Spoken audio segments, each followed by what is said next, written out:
Hello दोस्तों, स्वागत है आपका अपने चैनल नॉलेज स्काई पर। मैं हूं आपका दोस्त अंबत तिवारी और ये रात 8:30 बजे वाली क्लास है जो कि आप सभी को लाइव मिल रही है, जिसमें हम आपको प्रोवाइड करा रहे हैं यूपीएससी सीपीएफ के लिए completely free of cost course.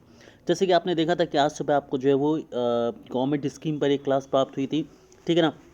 तो वहाँ पर हमारी जो उसी क्लास का ये पार्ट 2 है जो आपको शाम को मिल रहा है, जिसमें हम बाकी की बची हुई स्कीम्स और करने वाले हैं। और साथ में आपको मैं एक चीज़ और बता दूं कि ये जो स्कीम की क्लास है डिटेल में आपको और मिलती रहेगी। अभी बहुत सारी स्कीम्स है जो हमें करनी है, तो स्कीम्स की क्लास आपको जो है वो लगातार मिलती रहेगी। हमारा उद्देश्य ये होगा कि इस भी बचे हुए टाइम में हम आपको बाकी सारी भी क्लासेस जो है वो करा दें स्कीम्स की, है ना। जितनी ज़्यादा स्कीम हो सकेंगे हम करने की कोशिश करेंगे इन बिटवीन। तो दोस्तों, हमारी अगली स्कीम है पीएम हमारी जो अगली स्कीम है वो है पीएम श्रम योगी महादान योजना, ठीक है। पीएम श्रम योगी महादान योजना।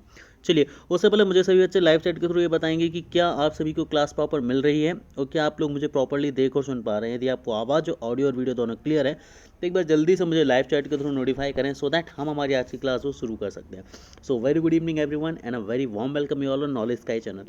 तो चलिए स्टार्ट करते हैं हम हमारी आज की क्लास।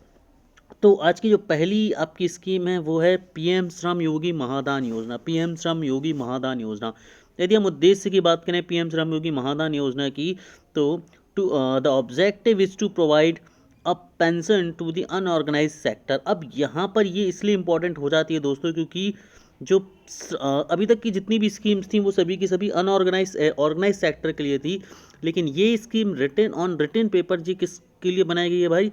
ये अनऑर्गेनाइज सेक्टर के वर्कर्स को पेंशन प्रोवाइड करने के लिए बनाई गई है। तो काफ़ी ज़्यादा इंपॉर्टेंट है।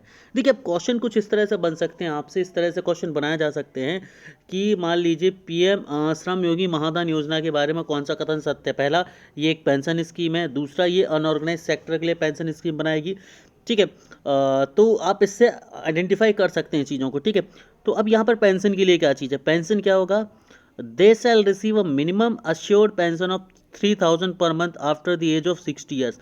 अब यहाँ पर आपको याद रखना है कि जो 60 साल की आयु के बाद होंगे लोग, वो 30,000 या 3,000 रुपये जो हैं फिक्स्ड पर मंथ उन्हें पेंशन दिया जाएगा। कब? जब वो 60 साल की उम्र को पार कर चुके होंगे, याद रखना है, ठीक है। अगला क्या है?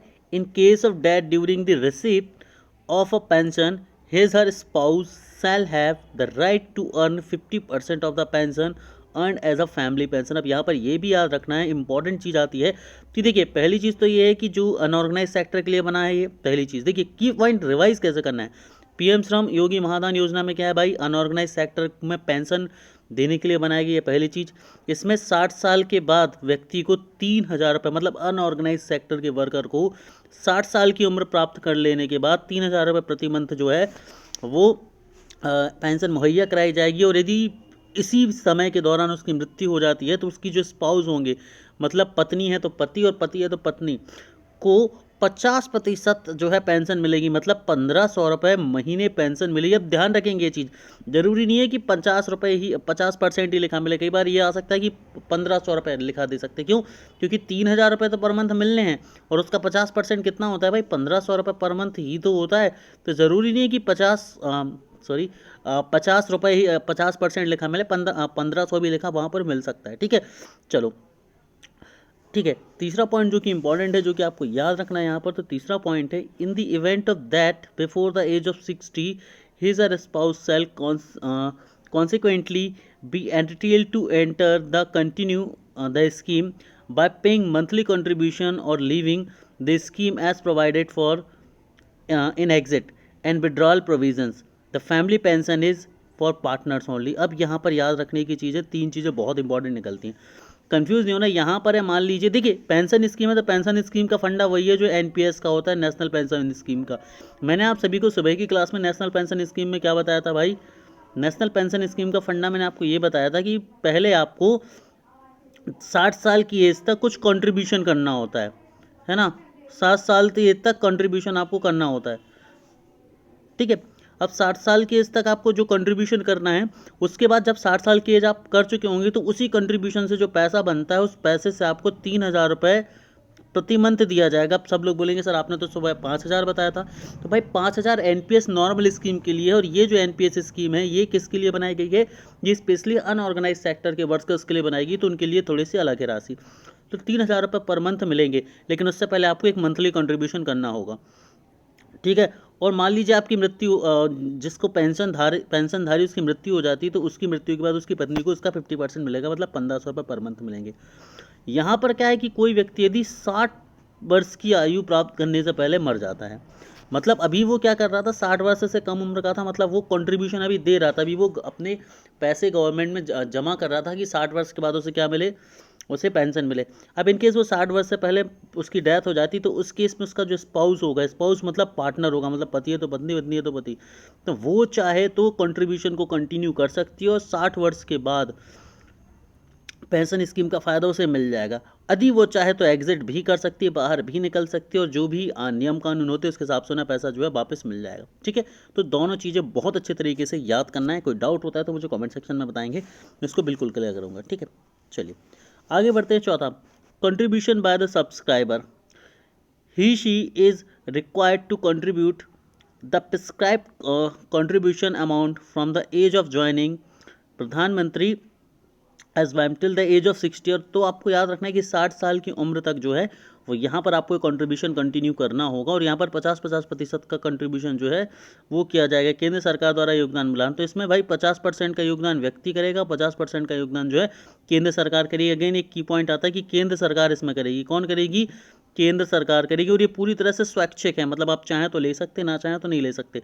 तो 50% व्यक्ति के द्वारा वहन किया जाएगा, 50% सरकार के द्वारा वहन किया जाएगा। That is extremely extremely extremely important point about this particular.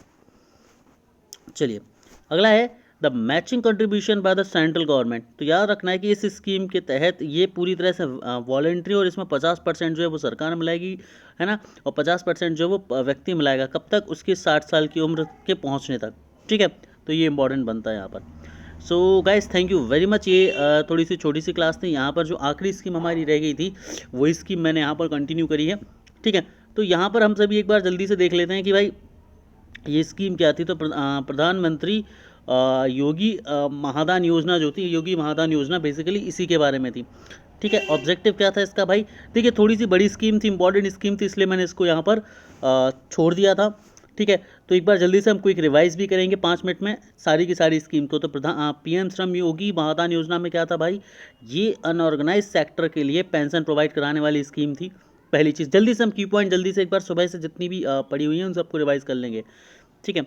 तो ऑब्जेक्टिव क्या था भाई? पेंशन स्कीम थी, अनऑर्गेनाइज सेक्टर के लिए था, ठीक है। इसमें 60 साल के बाद 3,000 रुपये प्रति मंथ की क्या दी जाएगी आपको? अब पेंशन दी जाएगी। यदि आपकी मृत्यु 60 साल के बाद होती है तो आपकी जो पेंशन है उस पेंशन का 50% आपके स्पाउस को दिया जाएगा। तीसरी चीज़, यहाँ पर 50% का कंट्रीब्यूशन आप करेंगे, 50% का कंट्रीब्यूशन कौन करेगी? केंद्र सरकार करेगी। याद रखना है कब? उसमें जो 60 वर्ष तक आप कंट्रीब्यूशन देंगे। पहले 60 वर्ष तक आपको कुछ पैसा जमा करना है, और 60 वर्ष की एज के बाद वही पैसा आपको मिलेगा एज अ पेंशन के तौर पर 3,000 रुपये पर मंथ, ठीक है। याद रखना है। इसके बाद हमने क्या पढ़ा था भाई? अटल बीमित व्यक्ति किसान कल्याण योजना। ये बच्चे बहुत पूछ रहे थे। तो यहाँ पर बेसिकली क्या है भाई कि यहाँ पर जो चेंजिंग एम्प्लॉयमेंट पैटर्न है, बदलते रोजगार के दौर में क्या हो रहा है कि बहुत सारे बच्चे जो हैं वो बेरोजगार रह जा रहे हैं, बहुत सारे स्टूडेंट जो है वो बेरोजगार रह जा रहे हैं, ठीक है। तो यहाँ पर उन बच्चों को बेरोजगारी भत्ता प्रदान करने के लिए स्कीम बनाई गई थी, काफ़ी ज़्यादा ये न्यूज़ में भी आई थी। और ये जो स्कीम थी इसको ESIC के द्वारा किया जाएगा। कौन? एम्प्लॉय स्टेट इंश्योरेंस कॉर्पोरेशन के द्वारा इसे चलाया जाएगा, क्लियर। और जो भी इसके सब्सक्राइबर्स होंगे, मतलब वो जो इसमें भाग लेंगे, पार्टिसिपेट करेंगे, ठीक है, वो सभी बेरोजगार लोग होंगे, उन्हें एक महंगाई भत्ता जो है वो प्रोवाइड कराया जाएगा, ठीक है। और ये बेसिकली ये आपको याद रखना है। चलिए इसके बाद हमने बात की थी यहाँ पर नेशनल कैरियर सर्विस की, है ना। अब देखिए नेशनल कैरियर सर्विस से पहले मैं आपको बता दूं कि हमने यहाँ पर ये पढ़ा था, ठीक है।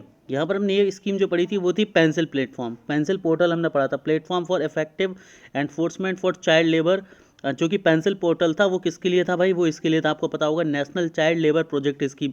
यहाँ पर बाल श्रम के सभी रूपों को खत्म करने के लिए बनाया गया था, ठीक है।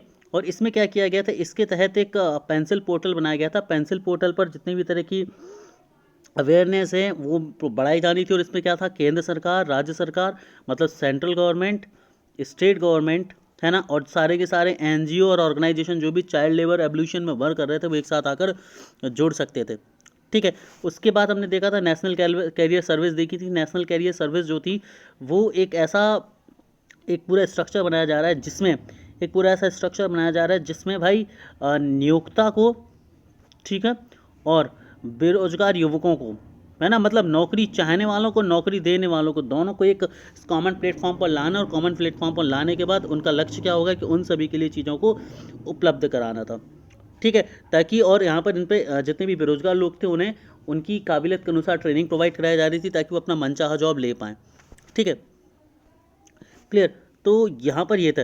इसके बाद फिर हमने क्या पढ़ा था भाई, इसके बाद हमने देखा था कि कौन सी स्कीम देखी थी हमने, अगली अगली हमने देखी थी प्रधानमंत्री रोजगार प्रोत्साहन योजना। तो इसमें बेसिकली क्या किया जा रहा था भाई कि रोजगार को बढ़ावा देने के लिए स्कीम बनाई गई थी, ठीक है।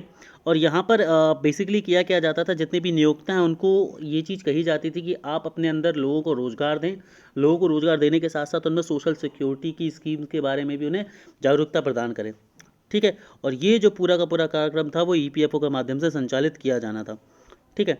इसके बाद हमने बात की थी भाई दीनदयाल उपाध्याय श्रमेव जयते योजना। तो दीनदयाल उपाध्याय श्रमेव जयते जो योजना थी वो उद्योगों के विकास के लिए और लेबर रिफॉर्म्स के बारे में बात करता था, ठीक है।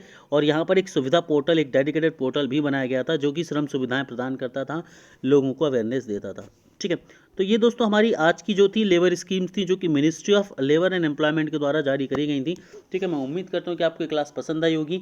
स्कीम्स आपको डिटेल वे में और बहुत सारी मिलनी है, पूरी की पूरी लिस्ट है जो हम आपको प्रोवाइड कराने वाले हैं, जिन स्कीमों को हम आप सभी के साथ पढ़ने वाले हैं। तो thank you guys, thank you very much.